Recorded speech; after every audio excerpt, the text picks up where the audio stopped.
Yeah, and the other piece of that, they're always talking about how much the vaccine programs cost. There's a cost that has never really been analyzed, Alex, that I think is really important, and you've addressed it, is the fact that if you have a bad reaction and you go to the doctor's office, now what do? They put you through all of these tests, and I'll give you one quick example. For example, the hepatitis B vaccine that happens that they give babies in the hospital. One of the side effects right on the package insert is that babies can get reflux. They can get GERD. So now they start having GERD and maybe bad diarrhea. They take them to the pediatrician. What do?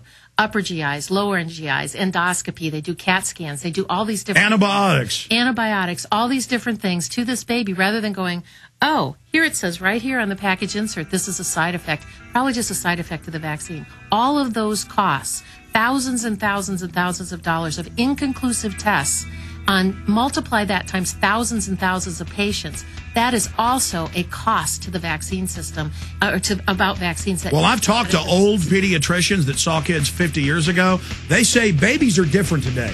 Something's wrong with them. I mean, they got dull eyes. They're getting brain damage. But it starts before babies. Stay right there. We're coming back.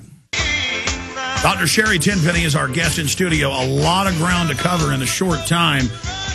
Ukraine, you said at the start of the interview, and we got cut off by the break, that you're really concerned about what's happening over there, that they may be getting ready to release something else. They may have released something, that this huge buildup in and around a medical emergency is really perfect for the establishment, especially with the economic collapse, this global realignment, what's happening with the dollar.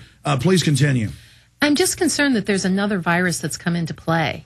Because when you look at those numbers, if you can believe them at all, and there was a couple of really good sites that I looked at that looked at the numbers and how exponentially that there was more and more people getting sick in a very short period of time.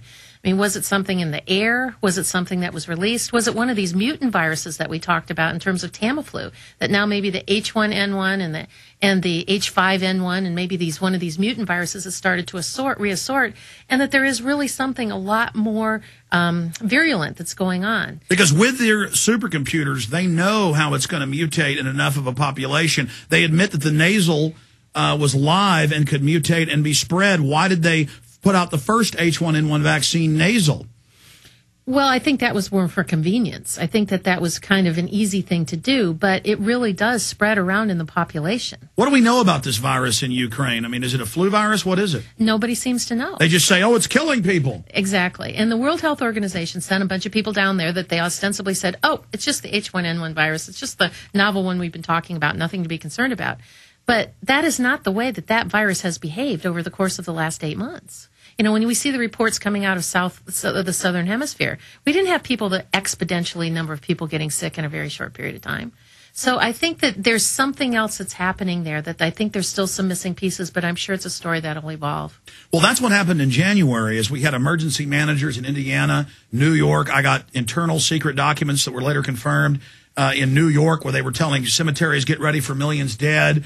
That was in January, March, January, February, March. And I went on air and I said, they're coming with some type of big flu hype. I don't know if it's going to be real. It may just be hype, but they're really building up like we've never seen. And we never saw flu pandemics coming this quickly. Now they're coming in shorter and shorter increments, aren't they? Alex, I have a document on my computer that was from 2003 that was released. It was a small little report that came out from the CIA that actually said that they were very concerned that there was going to be the development of a virus down the road that could be activated by a second virus, and that there would be no way, and there was in a bioterrorism website, and they had no way of knowing, and there would be no way to be able to control that if there was a virus that had been released and then a second virus would activate it, and it may be even activated by taking aspirin.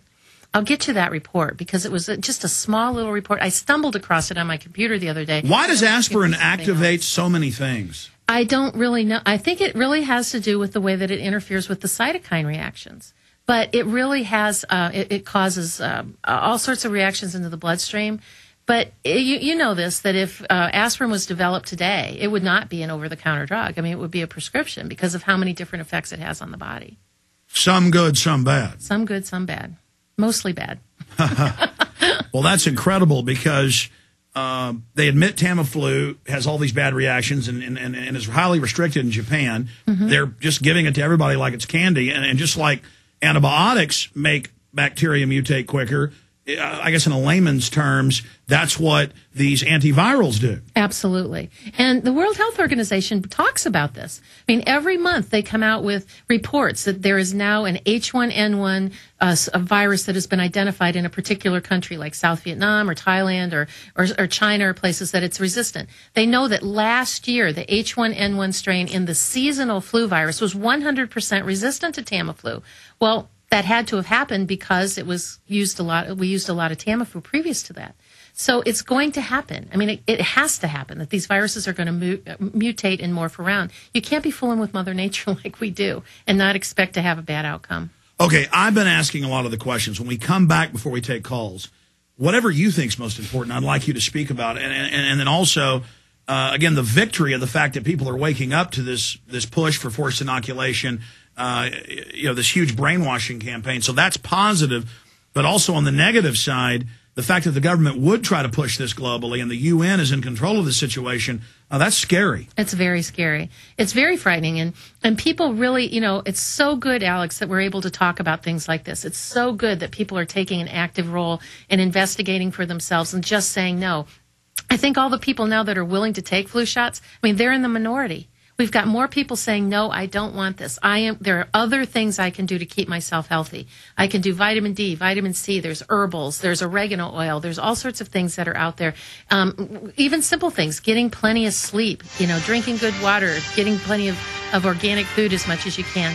There's all sorts of sunshine things you can do. Sunshine, absolutely. Except if you are north of the 37th parallel in the wintertime, they've actually shown that even if you are outside in the sunshine in the wintertime, north of the 37th parallel, which is like if you take a line from San Francisco and sort of draw it straight across the country, the sun isn't strong enough to give you enough vitamin D that you need to keep yourself healthy in the winter. We got a break. We'll come right back.